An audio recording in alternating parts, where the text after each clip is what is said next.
애통하는 자는 복이 있다.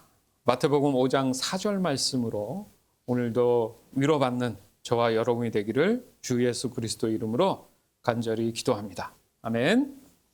마태복음 5장 4절. 애통하는 자는 복이 있나니 그들이 위로를 받을 것이며. 아멘. 우리가 성경을 통해서 애통에 대한 이야기를 할 때 가장 먼저 떠오르는 인물이 있어야 됩니다. 누굴 것 같아요? 그 인물은 여러 인물도 있겠지만 다윗이죠, 다윗. 다윗의 삶이 어땠어요? 파란만장했죠. 많은 형제 가운데에서도 왕따였어요. 소외됐고 혼자서 들판을 지키면서 양떼를 몰았던 다윗. 늘 어떤 자리든 제외됐던 인물. 거기에 또 부르심을 받았다는 이유로 거의 인생의 반을 사울 왕에게 쫓기는 삶을 살았던 그래서 왕이 돼서 뭔가 좋아질 줄 알았더니 또 험난한 일들이 기다렸죠. 또 그의 아들이 다윗을 죽이려고 했고요. 얼마나 괴롭겠습니까? 얼마나 힘들겠어요. 삶이 눈 뜨면 지옥이겠죠. 그런 다윗이 어떻게 복 있는 사람이 됐을까? 어떻게 하나님의 사람이라고 불릴 수 있을까? 참 닮고 싶은 인물 중에 한 사람이 저 또한 다윗입니다. 왜? 그는 애통을 알았다는 거죠. 애통하는 마음을 알았던 인물. 그래서 다윗은 심지어 애통하는 그 자기 자신의 모습을 시편으로 노래하게 됩니다. 여러분, 우리가 잘 아는 어거스틴이라는 분 계시죠? 자신의 참회록에서 그는 다윗이 쓴 이 시편 32편을 굉장히 좋아한다 이렇게 표현했어요. 왜냐하면 시편 32편이 바로 다윗의 생애에 있어서 하나님 보실 때 가장 큰 오점이죠. 흑역사. 그 추악한 사건이었던 자신의 가장 신봉하는 부하 시나의 아내 우리아의 아내 밧세바를 범하게 되죠. 그 크나큰 사건에 대한 얼마나 자신이 잘못되었다라는 그 자신을 그 심경을 표현한 노래가 바로 시편 32편입니다. 즉 자기 자신이 죄에 대한 인식이 없다가 깨닫게 된 거죠. 여러분, 어떻게 다윗이 그럴 수 있어? 여러분, 왕에 대한 위치가 되면 보일 게 있겠습니까? 맞죠? 자기 마음, 자기 뜻대로 손 하나 까딱 안 하고 모든 게 다 움직이다 보면 그것이 반복된 습관이 되다 보면 무뎌져서 안 되는 일이 없다고 착각을 하죠. 그 다음부터는 어떻게 되느냐? 하나님을 잃어버립니다. 자기가 하나님이 돼버렸던 거죠. 잠깐. 그래서 범한 게 바로 우리아의 아내였던 밧세바를 범하게 됩니다. 보세요. 그러니까 우리아의 아내 밧세바를 범했고 그래서 충성스러운 그 우리아를 그냥 둘 수 없었기 때문에 의도적으로 전쟁의 가장 최전방에 보내가지고 죽이게 됩니다. 자기 손으로 죽일 수 없으니까 치열한 전투 속에다 집어넣어가지고 적의 화살에 맞춰 죽이게 되는 거예요. 이게 얼마나 사악한 일입니까? 맞죠? 자기의 죄를 덮기 위해서, 그죠? 어쩔 수 없었다라는 이유를 만들기 위해서, 그러면 우리아를 죽임으로 인해서 밧세바를 자기의 첩으로 들일 수가 있잖아요. 다윗 같지 않은 행동을 한 거죠. 왜 이랬을까? 우리는 여기서 내 자신을 비추면서 깨달아야 되는 것입니다. 왜냐하면 간접적으로 다윗에게 너 그거 잘못된 거야. 왜 도덕적으로 윤리적으로 심각한 문제를 인식하지 못해? 끊임없이 얘기했는데 안 들렸단 말이에요.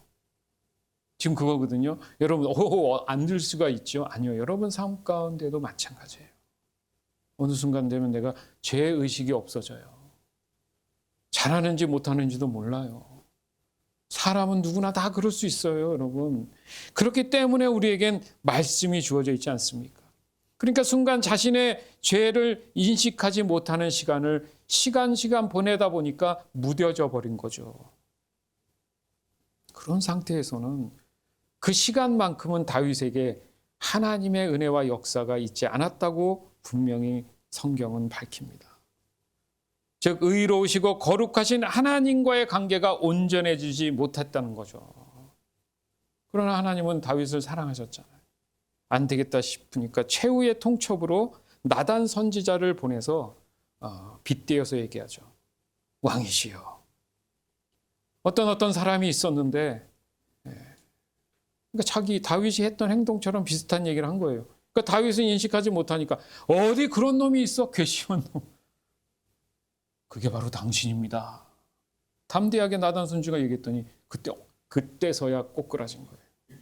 그러니까 내가 한 잘못은 깨닫지 못하고 똑같이 남이 한 것은 잘못에 대한 것이 이게 융통성 없이 바로 정죄해야 된다는 생각을 한 거죠. 거기에 다윗이 꼬꾸라졌죠. 그게 나였구나. 그 생각해보면 그래요. 그 시간 동안 하나님이 함께하지 않는 시간 동안 다윗은 늘 불안했고 초조했을 겁니다. 그래서 자꾸 세상의 어떤 위로와 방법을 찾았기 때문에 다윗은 분명히 자기 잘못을 인식 못한 거예요. 여러분 이 말에 우리는 다시 한번 교훈을 얻어야 돼요. 저와 여러분 모두가 그럴 수 있어요. 하나님이 내게 비춰주시는 이 정결한 빛과 같은 말씀이 늘 내게 비춰주지 않고 어느 순간 내 죄로 인해서 그게 막혀버리면 내가 잘하고 있는지 못하고 있는지 알 수가 없기 때문에 자꾸 세상 법을 찾는데 거기엔 늘 목마름이 존재하죠. 한두 끝도 없이 들이마셔도 계속 목마름이 온다는 거예요. 그러니까 자꾸 엉뚱한 짓을 하기 시작하는 거죠. 다윗이 그랬다는 얘기예요. 그러면서 그 방법에 대해서 고민조차 하지 못한 다윗, 얼마나 슬픈 일입니까? 그렇죠? 결국 하나님이 보내신 이 나단 선지자를 통해서 자신의 죄를 자백함을 통해 그것을 내가 그렇구나, 안 되겠구나, 정말 하나님이 계셨구나, 왜 내가 잊고 살았지? 하면서 노래로 만든 곡이 바로 시편 32편이라는 거예요. 중요한 것이 바로 그겁니다. 바로 이 시편 32편은 다윗이 하나님께 진심으로 회개함을 통해 자신의 범죄함을 용서받기를 원했고 용서함을 통해서 감사와 기쁨으로 노래하고 예배 가운데 하나님께 영광을 돌리는 바로 자신의 믿음의 신앙을 고백하는 그런 찬양이라고 할 수가 있죠. 그렇습니다. 우리 모두는 말씀으로 기도하는 예배자의 삶을 추구하며 살아간다고 우리는 고백하는 그런 우리 예수섬김교회 공동체 아닙니까? 그럼에도 불구하고 하나님의 사람으로 불렸던 이 다윗과 같은 사람도 자신의 어떤 순간적인 실수로 인해서 하마터면 가장 소중한 누구를 잃을 뻔했어요? 하나님을 잃어버린 그런 일상, 평생을 망쳐버린 삶을 살아갈 수 있었다라는 거죠. 그래서 하나님이 우리에게 원하시는 예배가 뭐예요? 진정으로 원하시는 것은 형식적인 그런 가식적인 예배가 아니라 상한 마음으로, 이게 이제 오늘 말씀에 애통하는 심령, 즉 그 상하고 통회하는 심령으로 하나님 앞에 나와서 예배하기를 원하는 거죠. 그러니까 진짜 너하고 내가 관계가 분명히 있는지 확인하자라는 게 여러분이 주일마다 드리는 이 예배인 거예요. 그냥 순서에 맞춰서 하면 되지가 아니라니까요. 따라서 오늘 본문은 바로 예수님의 산상수훈이라고 불리우는 산 위에서 복에 대해서 8가지 복을 얘기하시는데 그중에 두 번째로 소개했던 애통하는 자의 복에 대한 말씀을 하고 계십니다. 이것은 신앙생활에 있어서 어떤 마음가짐으로 적용해 나가야 될지를 잘 설명하고 계신 거예요. 시편 32편을 기록한 바로 하나님 마음에 합한 다윗이 얼마나 복된 사람이 되었는지 그것을 다시 한번 확인할 수 있는 말씀이죠. 그걸 끄집어내서 예수님이 정리해 주신 거죠. 제가 오늘 가져온 이 성경이 있는데 이게 유진 피터슨 목사님이 쓰신 메시지 신약 성경이에요. 제가 가끔 보는 이유가 어떤 구절은 이해가 잘 안 되는 부분이 있잖아요. 그런 부분 때문에 이분이 영어하고 또 정말 어떤 의미인지를 정확하게 이렇게 우리가 쉬운 성경을 하지만 더 정확한 의미로 의역하셔가지고 쓴 이 성경책에 제가 찾아보니까 바로 시편 32편 그 말씀을 어떻게 해석하고 이해할지에 대한 것을 보기 위해서 바로 오늘 본문인 마태복음 5장 4절 말씀을 어떻게 이분이 쓰셨냐면 가장 소중한 것을 잃었다고 느끼는 너희는 복이 있다 이렇게 표현했어요. 그냥 우리가 알기로는 애통하는 자는 복이 있나니 너희가 위로를 받을 것이 이렇게 했는데 이분은 영어도 그렇고 원어로 해석하면서 어떻게 표현했냐면 가장 소중한 것을 잃었다고 느끼는 너희는 복이 있다. 잃었다고 느꼈는데 왜 복이 있느냐? 그러면서 뒤에 부연 설명으로 그때서야 너희는 가장 소중한 분의 품에 안길 수 있다. 이렇게 표현하고 있어요. 그러니까 죄에 대한 의식이죠. 다윗처럼 몰랐는데 깨닫게 되는 것이 복이에요. 그러니까 하나님께서 그래 너 이제 알았지? 네가 잘못을 알았지? 예, 이제 다시는 안 그러겠습니다. 하니까 하나님 그래 이제 내가 다시 한번 너를 위로하마. 이 말씀을 이분이 이렇게 이 성경에서 이렇게 정리해 주고 계세요. 근데 문제는 뭡니까? 우리가 헷갈릴 수 있는 게 뭐냐면 우리가 살아가는 삶에 보면 맨 웃을 일, 기쁜 일 이거보다는 어때요? 슬프고 안타까운 일, 눈물만 나는 일이 더 많이 차지하고 있잖아요. 그죠? 무얼 봐도 우리의 일상도 그렇지만 모든 지금 벌어지는 모든 세상의 일들을 봐도 그렇게 즐거운 일이 많지 않단 말이죠. 따라서 우리의 인생에서 경험하는 모든 애통의 이 눈물이 복이 되는 것이 다가 아닐 수도 있다는 거예요. 제가 깨닫는 것은. 예. 즉 애통이 복이 될 수도 있고 저주가 될 수도 있구나. 제가 성경적인 애통을 지금 명확하게 여러분과 나누기 위해서 조금 더 구분할 필요가 있다는 생각이 들었습니다. 다시 말해서 똑같은 애통의 상황인데 복이 되는 애통이 있는가 하면 저주가 되는 애통이 있다는 거죠. 정리되시죠? 여러분 이게 아마 주관적이었을 거예요. 두리뭉실했을 거예요. 그럼 그 차이가 무엇인가 또 제가 찾아보니까 이걸 고민한 분이 또 있더라고요. 존 오트버그라는 분이 무슨 책을 썼냐면 관계훈련이라는 책을 썼는데 거기에 보니까 복이 되는 애통과 저주가 되는 애통의 차이가 있다. 이렇게 설명을 해놨어요. 뭐 제가 최초로 고민한 게 아니라 모든 사람이 다 이렇게 고민을 하고 사는 거 아닙니까? 거기에 보면 내용을 제가 좀 이렇게 정리해 보면 하나님은 애통을 명령하시고 원망을 금하셨다. 벌써 이미 답이 나왔죠. 우리가 같은 애통이 아니라 명확히 성경에 얘기하는 애통이 있고 애통처럼 보이는 거지만 그것은 가짜. 정확히 얘기하면 그건 원망이라는 거예요. 애통이 아니라. 그래서 이분은 하나님은 애통을 명령하셨지. 애통하라고 했지 원망을 하라고 하지 않았다. 이렇게 표현을 합니다. 그러니까 둘 차이가 또 뭐냐 했을 때는 정확히 얘기하면 애통은 하나님께 대한 열정을 구하는 거예요. 그러니까 하나님께 불만을 투덜거리는 게 아니라 그러니까 말하자면 불평은 불평인데 하나님 어떻게 하면 좋겠습니까? 저를 기억하시고 저를 다시 회복시켜 주시옵소서라는 그런 열정이 있는 하나님을 향한 그런 통회하는 마음이겠죠. 그러나 반대로 원망은 뭐냐 하면 마치 애통하는 것 같은데 그게 아니라 하나님에 관해서 불평하는 거예요. 이스라엘 백성들이 실컷 노예 해방해서 출애굽을 시켜놨더니 하나님을 애통했어요? 원망했어요? 하나님에 관해서 원망했잖아요. 모세한테. 너가 말한 하나님이 여기까지 오는 바람에 우리가 진짜 이렇게 고생 아니냐. 차라리 애굽에 있을 때가 좋았지. 이게 원망이잖아요. 그러니까 하나님에겐 관심이 없는 거예요, 여러분. 교회는 관심이 없어요. 다른 사람은 관심이 없는 거야. 그냥 자기가 어떻게 하면 자기의 소유와 자기가 잘 되는 것만 관심이 있어서 조금만 손해를 보면 화가 나고 조금만 손해를 보면 원망을 한다는 거죠. 그건 애통이 아니에요. 이게 구분이 돼야 된다는 얘기입니다. 다시 정리하면 애통은 하나님의 면전에서, 즉 하나님과 대면함을 통해서, 이게 기도잖아요. 대면함을 통해서 하나님과 대화하고 고민하고 상의하고 논의하고 말씀을 따라서 그렇게 이루어지는데, 원망은 뭡니까?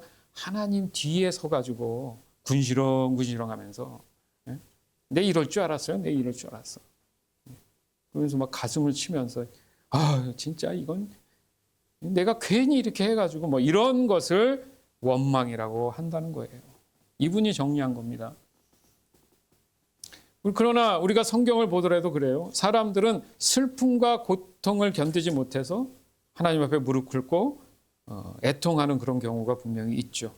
그럼에도 불구하고 반면 원망하는 사람들은 눈앞에 아무것도 보이지 않기 때문에, 왜요? 하나님을 보려 하지 않기 때문에 눈앞에 아무것도 없는 거죠. 그들은 눈앞에 확실한 어떤 해결책이 있어야지 보인다고 생각을 하거든요. 그러니까 하나님한테는 관심이 없죠. 하나님의 방법에 대해서 관심이 있는 거죠. 그래서 불확실한 어떤 미래에 대해서 이거는 의미가 없다. 그리고 포기해버리는 그런 자포자기하는 경우가 얼마나 많은지 모릅니다. 그래서 하나님의 말씀을 불신하죠.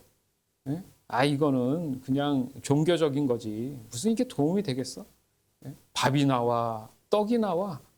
이렇게 이제 합리화를 시키기 시작한다는 거죠. 그러니까 그 결과 어떻습니까? 언제나 자기는 억울하고, 자기는 맨날 당하고, 환경이 문제고, 다른 사람이 문제고, 이렇게 공통적으로 반응을 보인다는 거죠. 또한 애통은 친밀함을 계속 증가시켰어요.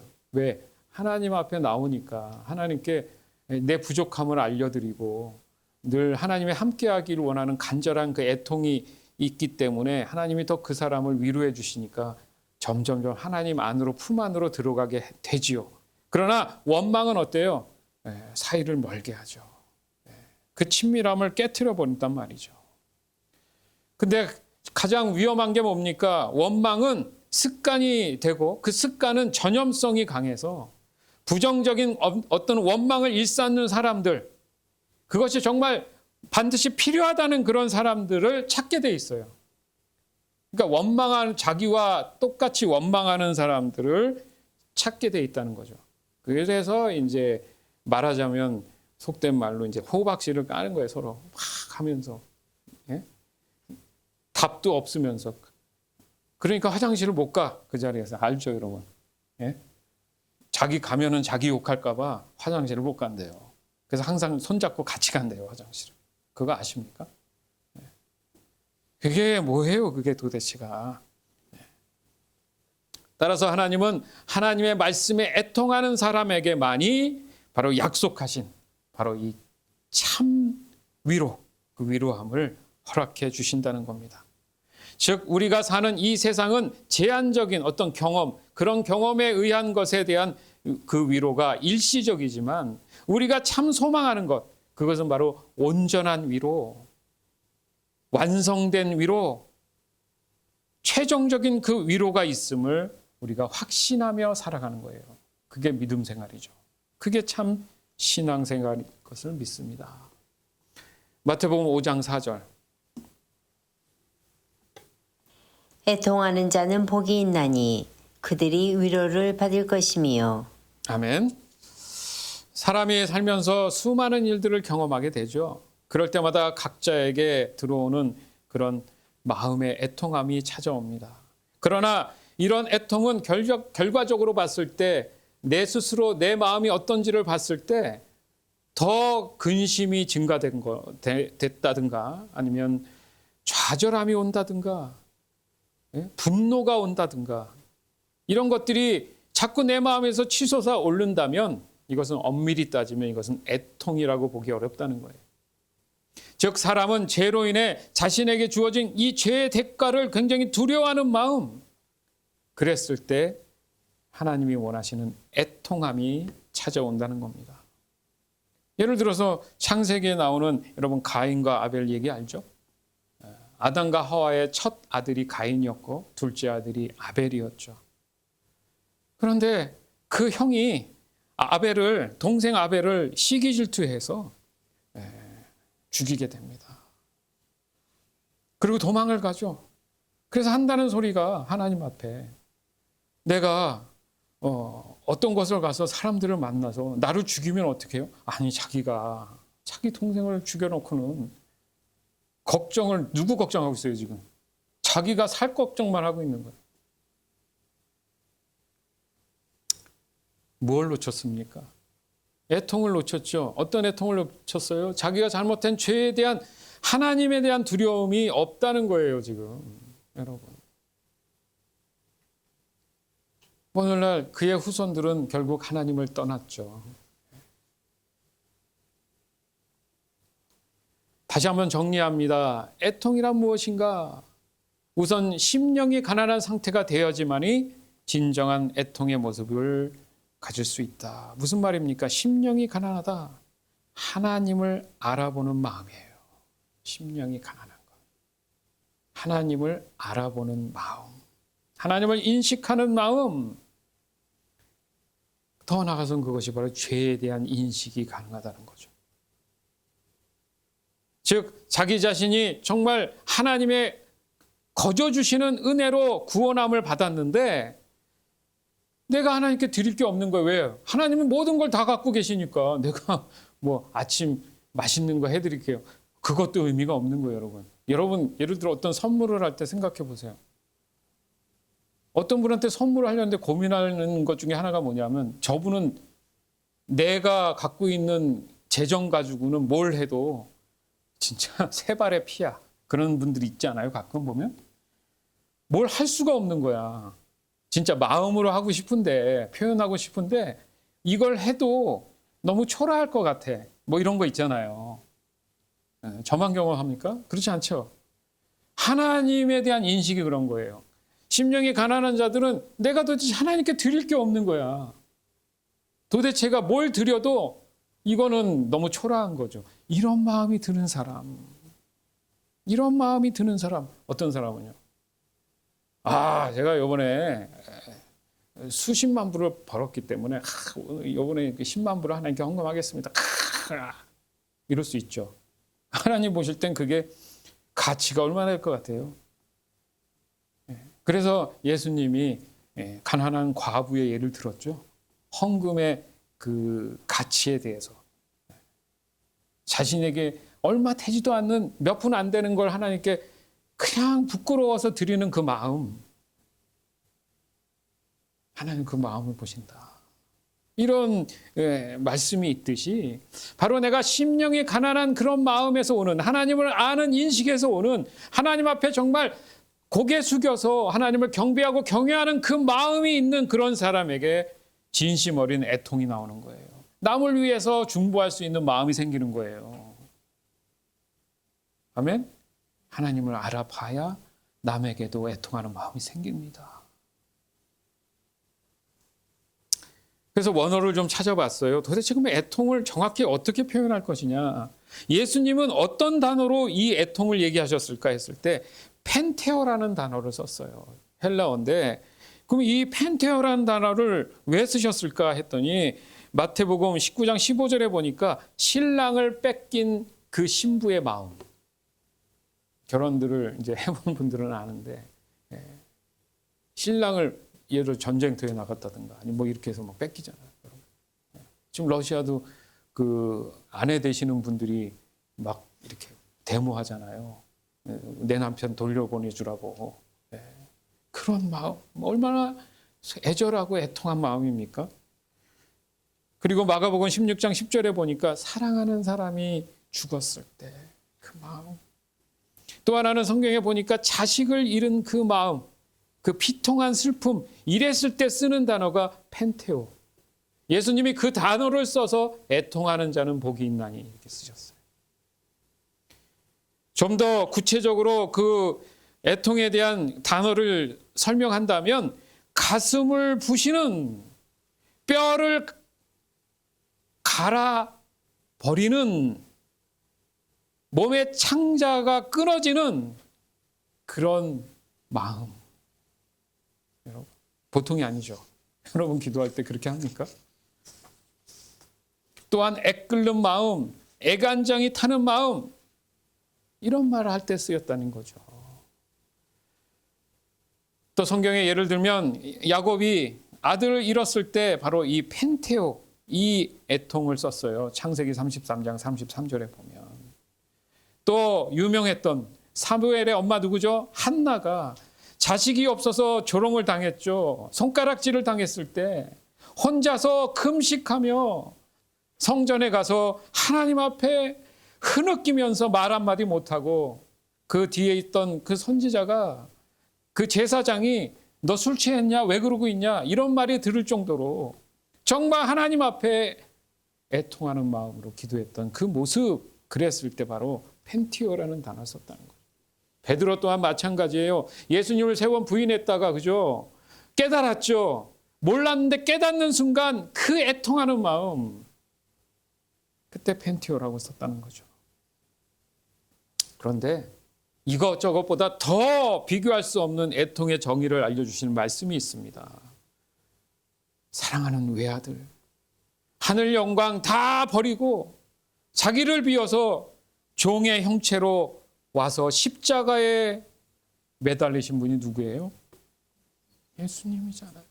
빌립보서 2장 7절에서 8절의 말씀에 보면, 그래서 예수님이 다 이루었다 하는 순간 어떻게 됐어요? 하늘이 어두워지고 천둥 번개가 치는 그런 느낌에 세상이 다 뒤에 흔들릴 정도로 그건 하나님의 애통함이 표현된 거잖아요, 여러분. 제가 어떻게 더 표현할 수가 없기는 게 좀 아쉬운데, 그런 정도도 우리를 너무나 사랑하셨기 때문에 외아들을 주시는 그 심령이지만, 아들의 십자가의 애통도 있지만, 내가 이 정도로 너희를 사랑한다라는 애통. 아멘. 내가 이 정도로 내 아들을 희생해가면서 너희들을 살리고 싶어. 좀 알아줬으면 좋겠어. 라는 이 애통. 그런 심정으로 여러분 기도해야 되는 거예요. 그런 심정으로 여러분 이웃을 사랑해야 되는 거예요.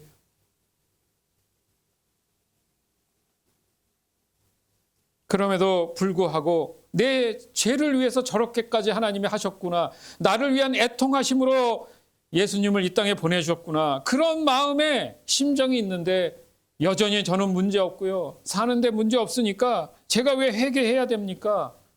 죄란 죄는 다 지어가면서 자신의 죄도 인식하지 못하면서 살아가는 그런 회개 없는 사람이 어떻게 진짜 사람일 수 있냐 이거예요.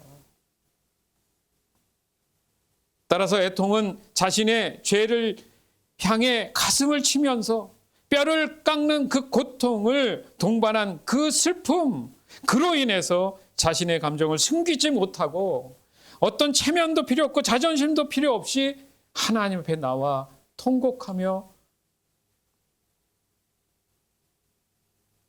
그 마음과 모든 것을 드리려는 하나님을 향한 사랑, 그게 애통이에요, 여러분. 우리는 너무나 편하게 신앙생활을 한다. 이것도 오해하지 마세요. 그럼 목사님 일부러 불편하게 하라는 그 얘기가 아니잖아요. 우리의 심령이 하나님 앞에 어떤 애통함으로 와 있느냐, 그것을 우리 한번 돌아보자는 얘기입니다. 즉 우리의 신앙이 하나님께 나올 때 늘 애통함이 없다면 그 사람은 하나님의 순전한 독생자 피를 강탈하고 양심의 불화살을 맞은 것처럼 뻔뻔한 날 강도와 같다라는 거예요. 이제 마지막으로 애통하는 자가 받는 복이 그러면 무엇인지 다시 한번 정리하기를 원합니다. 마태복음 5장 4절. 애통하는 자는 복이 있나니 그들이 위로를 받을 것이며. 아멘. 자, 예수님이 애통하는 자는 무엇을 받는다고 했어요? 위로를 받는다고 했죠. 자, 위로가 뭐라고요? 복이라고 얘기했습니다. 즉 애통하는 자는 위로를 복으로 받는다 이렇게 표현했단 말이죠. 즉 위로는 지금의 이 어려운 순간을 이겨내게 해주는 뭐예요? 힘이에요. 자, 위로라 그러니까 그러면 막연하게 지금 뭐 좀 재정적으로 뭐 이렇게 갈 수도 있는데, 자, 보세요. 우리의 삶이 단순하게 몇 푼을 가지고 해석이 돼요? 그렇지 않죠. 이 위로라는 말이 단순해 보여도 그렇지 않다는 거예요. 여러분 삶 가운데 어려운 순간마다 하나님께서 괜찮아, 내가 있잖아, 힘내. 이게 복이잖아요. 복의 근원이 누구시니까? 하나님이시니까. 아멘. 그래서 이 위로라는 말을 또 제가 찾아봤어요. 영어로 하면은 comfort라고 해서 COMFORT 그 단어를 쓸 수 있는데 이게 라틴어에서 왔다고 합니다. 그 해석해 보면 뭐냐면 힘을 준다 이런 의미예요. 힘을 준다. 따라서 하나님께서는 자신의 죄에 대해 애통하는 자, 또 다른 사람의 죄를 바라보면서 애통하는 자, 하나님의 뜻으로 살지 못한 그런 자신의 무력함 때문에 오는 그 애통하는 그런 마음을 가진 자, 자신의 연약함을 이기지 못해서 애통하는 자, 그리고 예수님을 닮기 위해 애통하는 자, 그 모든 사람에게 위로를 주신다. 정확히 얘기하면 힘을 주신다. 힘내라. 독수리 날개짓 하듯이 너희가 그 불가능한 절벽을 올라갈 수 있을 거야. 힘내. 그 위로함. 절망에서 건져주시는 위로함. 그것이 애통하는 자가 갖는 하나님의 복입니다. 아멘. 선택은 곧 책임이에요. 지금 우리는 끝까지 하나님의 말씀 안에서 벗어나지 않기 위한 믿음을 지키는 일에 애통하며 살아가는 성도된 교회인 줄 믿습니다. 그래서 교회의 머리 되시는 그리스도 예수의 이름이 곧 우리 자신, 교회의 위로자가 되신다는 거예요. 아멘. 주 안에서 늘 하나님 말씀 앞에 애통하며 살아가는 여러분, 주 안에서의 애통함은 여러분과 저의 인생의 깊은 어떤 깨달음을 늘 주고 계십니다. 또한 애통함을 통해 하나님의 거룩함에 참여하게 해주세요.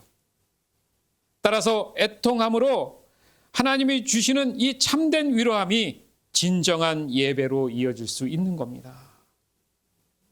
바로 오늘 이 말씀을 통해 곧 말씀으로 애통하는 기도하는 예배자의 삶을 통해 늘 하나님의 위로가 차고 넘치는 저와 여러분의 삶, 일상이 되기를 이 시간 주 예수 그리스도 이름으로 간절히 축원합니다. 아멘. 마태복음 5장 4절, 요한계시록 21장 3절에서 5절. 애통하는 자는 복이 있나니 그들이 위로를 받을 것이며, 보좌로부터 큰 음성이 들렸습니다. 이제 하나님의 집이 사람들 가운데 있게 될 것이다. 하나님께서 사람들과 함께 계시고 그들은 하나님의 백성이 될 것이다. 하나님께서 친히 그들과 함께 계시며 그들의 하나님이 되어서 그들의 눈에서 모든 눈물을 닦아주실 것이다. 이제는 죽음도 슬픔도 울음도 아픔도 없으며 모든 옛 것들이 다 사라질 것이다. 그때 보좌에 계신 분이 말씀하셨습니다. 보아라, 내가 모든 것을 새롭게 하겠다. 내가 내게 하는 말은 진실하고 참되니 이것을 기록하여라. 아멘.